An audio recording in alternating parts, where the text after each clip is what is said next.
ag mi odli efo'r gwynt. Dwi jyst angen awel yng nghyfleidio fi yn dawel fel eryr ar ei hint. Ond mae nghanu'n graith, wyneb rychiog iaith. Dwi jyst angen eiliad y gwedi fyddai'n barod, coli'r sent a gwen.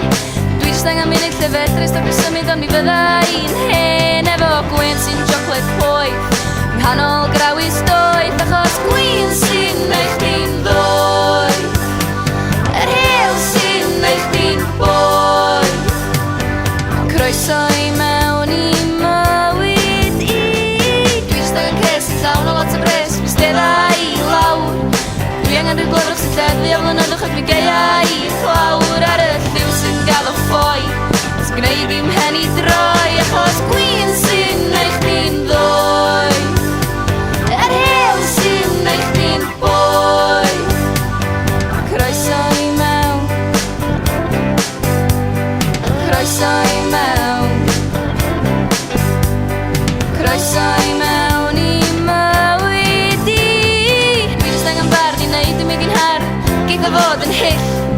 Dwi angen dysgeidiaeth rhywun efo gobaith, diagram a dull. A dwi'm yn galw hon yn gan, gwell gael papur glan. Achos gwyn sy'n neud chdi'n ddoe, yr hew sy'n neud chdi'n boi.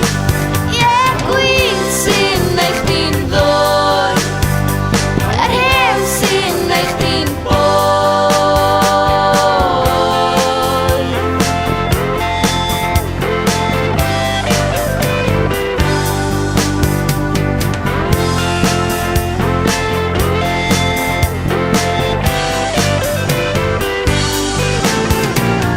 Dwi jyst angen gair i luchion y pair ac mi odlith efo'r gwynt. Dwi jyst angen awel yng nghyfleidio fi yn dawel fel eryr ar ei hint. Ond fy nghanu'n graith, ar wyneb rychiog iaith. Gwyn sy'n neud chdi'n ddoe,